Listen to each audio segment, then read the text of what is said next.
बिस्मिल्लाहिर्रहमानिर्रहीम। अस्सलाम वालेकुम। आप देख रहे हैं डीडीपी एनालिटिका। आज हम 12 अक्टूबर के हवाले से बात करेंगे। 12 अक्टूबर है आज, और बाकी भी मीडिया आज इसके बारे में बातचीत करेगा। 12 अक्टूबर वो दिन है जिस दिन के जनरल मुशर्रफ ने उस वक्त के वज़ीर आज़म नवाज शरीफ को बरतरफ करके और अपनी हुकूमत कायम की, जो कि उसके बाद फिर 9 साल तक कायम रही, चलती रही। तकरीबन 8 साल आप कह लीजिए, या 8-9 साल चलती रही।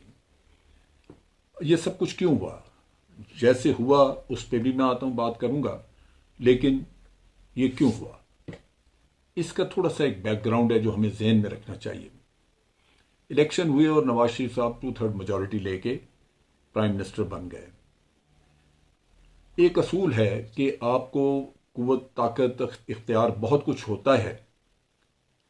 बाज़ औक़ात आपको आपके ओहदे की वजह से बहुत इख्तियारात होते हैं, बहुत, आप किसी को अगर सज़ा देना चाहें तो सज़ा भी बहुत दे सकते हैं, लेकिन हमेशा असूल ये है कि इख्तियारात का इस्तेमाल, अपने इक़्तिदार में इख्तियारात का इस्तेमाल, वो हमेशा उसमें कुछ सरफा करें, उसमें इतना ज़्यादा एक्सेसिव इस्तेमाल न करें कि आप सिस्टम के लिए ख़तरा बन जाए। लिहाजा हमेशा यही होता है। आप असूल देख लें ना ज़िंदगी का। रब्बुल आलमीन हमारे कितना उनके अंदर उनका इक़्तिदार, इख्तियार, कादिर मुतलक, खालिक कायनात, जो चाहे कर दे। लेकिन रब्बुल आलमीन सबसे ज़्यादा रहम करने वाले, रहीम भी, अरहमुर राहिमीन है। अगर खुदा न खास्ता, अल्लाह ना करे, अल्लाह ना करे, अगर इख्तियार इस्तेमाल करना हो तो रब्बुल आलमीन तो तहस नहस किसी को सज़ा तो उसी वक्त जब वो इंसान गुनाह करता है, उसी वक्त तो उसको सज़ा मिल सकती।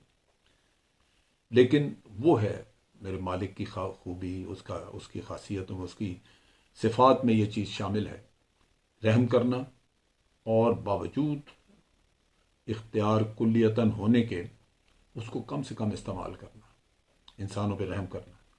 और यही वो चीज़ है जो कि आपको इख्तियारात इस्तेमाल करने के लिए एक रहनुमाई देती है। लेकिन हुआ ये है कि जब मियाँ साहब बने तो उन्होंने पहले तो इख्तियारात का इस्तेमाल इस तरह किया कि खड़े खड़े फैसलाबाद में एक इंजीनियर को जेल में डाल दिया, जबकि आपका इख्तियार नहीं था। उसको सो मोटो ले लिया। सज्जाद अली शाह साहब जो उस वक़्त थे चीफ जस्टिस, उन्होंने ले लिया। मियाँ साहब ने सुप्रीम कोर्ट पे हमला करवा दिया।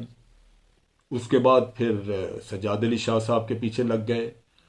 मौलाना तारड़ जो कि उस वक़्त लाहौर हाई कोर्ट के चीफ जस्टिस थे, उनको ब्रीफ केस दिया, वो जाके जजों को पैसे बांटते रहे और एक बगावत करवा दी सुप्रीम कोर्ट में सज्जाद अली शाह के खिलाफ, उसको निकलवा दिया। फिर उस वक्त के सदर थे फारूक लगारी, उनकी छुट्टी करा दी। जहांगीर करामत चीफ ऑफ आर्मी स्टाफ थे, उन्होंने एक स्टेटमेंट दी जो बिल्कुल जायज़, दुरुस्त और मुल्क के मफाद में 100% नहीं 200% मुल्क के मफाद में थी। लेकिन चूँकि मियाँ साहब के इख्तियारात थे, उनकी भी छुट्टी करा दी। इन चीज़ों की वजह से पहले ही काफ़ी एक इनके बारे में काफ़ी नफ़रत, अवाम में हलचल, और जो जो जो लोग समझते थे, ज़िम्मेदार थे, जो सिस्टम को संभाले बैठे थे, उनके नुक्ता निगाह के मुताबिक ये हरकतें कोई अच्छी नहीं थी, सिस्टम तबाह करने वाली थी। फिर उन्होंने ऐलान कर दिया कि हम शरीयत बिल लेके आएंगे। अब शरीयत बिल जो है वो आप देख लीजिए, उसमें अमीरुल मोमिनीन बनने का था। ये अमीरुल मोमिनीन बनते तो वो कानून नाफिज हो जाता, तो उसमें हर सीनियर अफसर को ये इख्तियार था कि वो अपने से जूनियर आदमी को देखे कि क्या वो प्रैक्टिसिंग मुसलमान है। अगर उसके ख्याल में वो प्रैक्टिसिंग मुसलमान नहीं तो उसको सज़ा दी जा सकती है। वो इतनी भी सज़ा दे सकता है कि उसको अपने जूनियर को नौकरी से निकलवा दे। ये भी बड़ी ख़तरनाक एक चीज़ थी। फिर उसके साथ साथ आप देखिए कि डॉलर का कोराम मचा, न्यूक्लियर एक्सप्लोजन किया, तो न्यूक्लियर एक्सप्लोजन के साथ डॉलर फ्रीज़ किए। वो पब्लिकली बैठ के फैसला किया और रात रात तक डॉलर गायब हो गया। जब पाबंदी लगी तो आपके पास डॉलर ही नहीं था। फिर आवाम को डॉलर देने थे उनके वापस, जिन्होंने जमा कराए हुए थे। बाहर 60 रुपए का डॉलर मिल रहा था, हुकूमत तो उसको 48 रुपए का डॉलर बेच रही है। 12 रुपए का नुकसान हर आदमी उठा रहा है, उसके बैठे बैठे 12 रुपए डूब गए, वो लोगों का करोड़ों का नुकसान हुआ। तो इस तरह की चीज़ें बेशुमार थी। फिर कहा कि जी कर्ज उतारो की स्कीम, कर्ज उतारो, मुल्क संवारो। लोगों ने अपने जेवरात दिए, खवातीन ने पैसे लोगों ने दिए कि यार चले मुल्क का कर्जा उतर जाए। वो पता ही नहीं लगा माल किधर गया, कर्ज भी वहीं का वहीं रहा, कर्ज बढ़ता रहा। और ये फैसला साजी का अमल जो था वो किचन कैबिनेट के जरिए होता था, वो भी बड़ी परेशानी थी, क्योंकि न्यूक्लियर एक्सप्लोजन का एक स्ट्रेटजिक फैसला था जो हमने करना था, और वो प्रॉपर फोरम नहीं था। जो आज अभी आपने अपनी नेशनल सिक्योरिटी कमेटी बनाई हुई है, इसी की तजवीज़ थी जो जनरल जहांगीर करामत ने दी, और उसको नौकरी से फारिग कर दिया गया। तो ये वो चीज़ें थी जिसकी वजह से मियाँ साहब के ख़िलाफ़ एक नफ़रत थी। फिर कारगिल का इशू हो गया। जब कारगिल का इशू हुआ तो उसमें भी बाद में जनरल मुशर्रफ और इनके दरमियान डिफरेंसेस पैदा हो गए नवाज शरीफ के, और वो भी ज़ोर पकड़ गए। लेकिन इसमें ज़्यादा शकूक व शुबहात बढ़े जब जनरल मुशर्रफ को ये पता चला कि उसकी और DGISI की कॉल्स जो हैं वो उनको टेप किया जा रहा है, उनको कॉल जो है वो सुनने की कोशिश की जा रही है, और जो बातें वो करते हैं वो बाहर निकल गई। उससे भी काफ़ी मैं समझता हूँ रंजिश पैदा हुई। लेकिन बाद में मेरा ख्याल है शहबाज शरीफ मिले जनरल मुशर्रफ को, और उन्होंने आके यकीन दहानी कराई कि हम आपको निकालना नहीं चाहते, सो आप ये काम करें। और एक डिसेप्शन का काम भी किया कि जनरल मुशर्रफ को निकालने के बजाय उनको chairman joint chief of staff committee भी साथ लगा दिया। वो चीफ ऑफ आर्मी स्टाफ भी हैं और चेयरमैन भी बन गए। तो दोनों ओहदे उनके पास चले गए। सो वो मुतमईन हो गए, खुश हो गए कि जी हुकूमत के साथ मामला ठीक हैं। वो मुल्क से बाहर किसी दौरे पे जा नहीं रहे थे, लेकिन इस वाक़े के बाद कि उनको दोनों ओहदे दे दिए गए, उन्होंने श्रीलंका जाने का फ़ैसला किया। उस वक्त तक उनका हुकूमत के बारे में कोई ऐसा नहीं था कि इस हुकूमत को ख़त्म करना चाहिए या कुछ।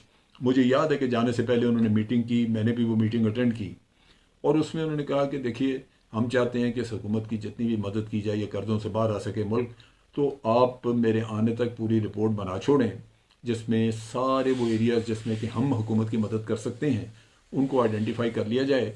और मैं जब वापस आता हूँ तो मैं प्राइम मिनिस्टर के पास जाऊँगा, उनको बताऊँगा कि ये आपकी मदद के लिए है, लेकिन इस तरह हम हालात बेहतर कर सकते हैं मुल्क के, ये आर्मी आपके लिए करेगी। वो रिपोर्ट भी तैयार की। लेकिन जब अभी वो अभी जनरल मुशर्रफ वहाँ से श्रीलंका से चले ही थे कि उनकी बरतरफी का हो गया, और उसके बाद फिर आपको पता है कि कू हुआ। मुझे इस चीज़ का इस तरह इल्म हुआ कि मैं अपने घर में था, शाम के वक्त मुझे मेरे कोलीग, मेरे साथ जो काम करते थे, जनरल फैज़ जिलानी, उनका टेलीफोन आया। उन्होंने कहा कि मुझे जनरल ज़ियाउद्दीन का टेलीफोन आया है प्राइम मिनिस्टर हाउस से, और उन्होंने कहा है कि जनरल मुशर्रफ को बरतरफ कर दिया गया है, मुझे चीफ बना दिया गया है, और अब आप कल सुबह, उन्होंने ऑर्डर दिया कि कल सुबह आप हैंडिंग टेकिंग ओवर का इंतज़ाम करें, और सुबह ग़ालिबन 9 बजे ये बाकायदा वो परेड होती है जिसमें कि नए चीफ को इंडक्ट किया जाता है, तो आप सेरेमनी का इंतज़ाम करें। मैं बड़ा हैरान हुआ कि ये अचानक क्या हो गया कि जनरल मुशर्रफ है भी नहीं मुल्क में। नतीजा ये कि मैंने फौरी तौर पे प्राइम मिनिस्टर हाउस में रिंग करके जनरल ज़ियाउद्दीन से बात करने की कोशिश की, लेकिन उनका टेलीफोन लगातार बिजी आ रहा था। सो मेरी बात ना हो सकी। इतने में किसी गेस्ट ने आना था मेरे पास, वो आ गए। मैं बैठा था उनके पास कि मुझे जनरल महमूद का टेलीफोन आया।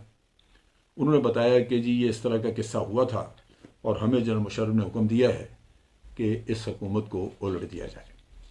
लिहाजा हमने ट्रुप्स भेज दिए हैं प्राइम मिनिस्टर हाउस, और वो जाके अभी जो ये टेलीविज़न से जो ऐलानात हो रहे हैं उनको रोकेंगे, और नया ऐलान होगा कि इनकी हुकूमत बरतरफ कर दी गई है। लिहाजा हम अभी जा रहे हैं, GHQ ऑपरेशन रूम खोले जाएंगे, वहाँ से सबको हदायत दी जाएंगी। तो मैं बड़ा हैरान हुआ। मैंने उन्हें कहा कि भाई जनरल मुशर्रफ तो हवाई जहाज़ में होगा कहीं, आपको किसने कहा है? उन्होंने कहा जी हमें तो जनरल मुशर्रफ ने हुक्म दिया है। मैं ना समझ सका कि इनको कैसे किस तरह हुक्म दिया है, जहाज़ से दिया है, जहाज़ में तो कम्युनिकेशन कैसे हुई। बारसूरत ये काम शुरू हो गया।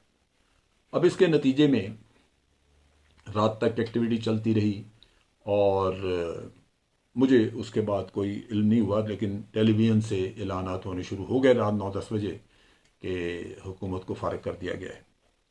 फिर कराची से रात को टेलीफोन आया कि जनरल मुशर्रफ यहाँ खैरियत से पहुँच गए हैं। वहाँ काफ़ी एक एपिसोड हुई एयरपोर्ट वगैरह पे, लेकिन उसमें मैं इन्वॉल्व नहीं था, मुझे उसका पता नहीं था। तो अगले दिन कहा गया कि जी मीटिंग होगी। 11 बजे मीटिंग तय हुई। जनरल मुशर्रफ कराची से पहुँचे वहाँ पे। मुझे जिन जिन लोगों का बताया गया GHQ में और बाहर, उन सबको हमने इकट्ठा किया, बिठाया हुआ था। तो मीटिंग हुई, उसमें थोड़ी कोऑर्डिनेशन वगैरह के क्या किया है, आगे क्या करना है। जब आगे क्या करने की बात आई तो मैंने तजवीज़ दी, क्योंकि मेरे जहन में कुछ और था। मैं ये समझता था कि ये एक वक्ती तौर पे एक्शन हमने कर दिया है और हुकूमत बरतरफ होती है तो ठीक है, अगला एक इलेक्शन करवा के जो भी हुकूमत आगे आती है उसके हवाले कर दी जाए, जो भी पॉलिटिशियन इलेक्शन जीतते हैं। तो मैंने उन्हें कहा कि जनाब 6 महीने के बाद आप इलेक्शन करवा दें और फिर जो भी पार्टी जीते उसके हवाले कर दें। मैंने कहा मेरी उसमें जो सोच है वो ये है कि हमें एक तो सियासत में दखल नहीं देना चाहिए। हमारे लोग सियासत में घुसेंगे तो अपनी ऑपरेशनल एफिशिएंसी ख़राब होगी, क्योंकि ट्रेनिंग की बजाय, तैयारी की बजाय ये किसी और काम में लग जाएंगे। और उसके साथ साथ ये है कि बाज़ पे करप्शन के इल्ज़ाम लग जाते हैं, वो और भी तकलीफ होते हैं। और फिर मैंने कहा सबसे बढ़ के बात यह है कि सियासतदान सारी ज़िंदगी जो सियासत करता है वो इसलिए नहीं करता कि हुकूमत आप करें और वो सियासत करता रहे, वो इसलिए कर रहा है सियासत कि उसको भी इक़्तिदार मिले। तो ये आज तो लड्डू बांट रहे हैं, बड़े मोहतरमा बेनज़ीर की स्टेटमेंट आ गई। मोहतरमा बेनज़ीर ने कहा कि मुशर्रफ ने बड़ा अच्छा काम किया, इसको हटाया। ये तो एक नालायक था ये नवाज शरीफ, और दूसरा ये कि ये फेसिस्ट है। ये तो हुकूमत करनी चाहता है इसने, वो एहतसाब के नाम पे वो बनाया हुआ है एहतसाबुर रहमान, और वो बिठाया हुआ है और वो ज़बरदस्ती लोगों को सजाएं दे रहा है। जनरल कयूम, उसका जस्टिस कयूम का उन्होंने कहा जी कि उसके ज़रिए हमें उन्होंने सजा दिलवाई है। तो बड़ा उन्होंने कहा जी ये अच्छा हुआ, मार्शाल्लाह की हम हमायत करते हैं। तो इस तरह के बयानात थे। तो मैंने कहा ये सारे बयानात अपनी जगह पे, लेकिन 6 महीने के बाद ये सियासतदान आपसे तंग आ जाएंगे और फिर ये सारे इकट्ठे होकर आपके खिलाफ मुहिम चलाएंगे। तो कोई अच्छी बात नहीं है कि कौमी मामलात में या ऐसे इक़्तिदार के सिलसिले में कौम के अंदर एक कन्फ्रंटेशन, एक आमना सामना शुरू हो जाए। तो वो मुझे जनरल महमूद और जनरल अजीज़ वगैरह ये दो थे वहाँ पे, उन्होंने कहा नहीं नहीं 6 महीने तो बड़ा थोड़ा मुद्दत है, 6 महीने में हम क्या करेंगे, कुछ भी नहीं हो सकता। मैंने कहा अभी हमने क्या करना है, हमें कोशिश ये करनी चाहिए कि हालात थोड़ा नॉर्मल करके तो हवाले करें हुकूमत। लेकिन मेरी इस बात से किसी ने इत्तफाक राय नहीं किया। बस फिर मीटिंग्स वगैरह होती रहीं, उसमें तय हुआ कि नैब बनाया जाए। नैब में लोगों की पकड़ दकड़ हुई। रज़ाक दाऊद साहब एक मिनिस्टर थे हमारे साथ, उन्होंने तकरीर की, उन्होंने कहा जी आपने लोगों को बंद कर दिया है, एहतसाब शुरू हो गया, कारोबार भी रुक गया है, अब आपकी इकॉनमी बैठ जाएगी। बेहतर ये है कि इन लोगों को पाबंद करें, छोड़ दें। हाशवानी था और थे वो लाखानी वगैरह, इनको छोड़ दें, इनको कहें कि कारोबार करो और पैसा वापस करो बैंकों का जो लिया हुआ है। तो वो भी छूट गए। एहतसाब का जो नारा था शुरू में ही वो कमज़ोर पड़ गया, और इस तरह एक सिलसिला चल निकला जो 9 साल तक आगे चलता रहा। फिर आपने देखा कि उसके बाद वो लॉयर्स मूवमेंट हुई और इसका इख्तिताम हुआ। लेकिन देखने की बात यह है कि ये भी एक संग मील था हमारे सियासी दौर का, जहाँ कारगिल की एक कहानी, जहाँ न्यूक्लियर एक्सप्लोजन का एक किस्सा, उसके पीछे क्या था, या फिर आप देख लीजिए डॉलर खाया गया, जेवरात खाए गए लोगों के, किधर गए, क्या हुआ, वो सब हशप हो गया। सज्जाद अली शाह घर चला गया, सदर ममलिकत घर चला गया, जनरल जहांगीर करामत घर चला गया। जब इतनी दुनिया को तहस नहस आपने कर दिया तो फिर कुदरत ने आपसे भी इंतकाम लिया। यही वक्त के फ़िरौनों का हाल यही होता है, और कुदरत का निज़ाम है।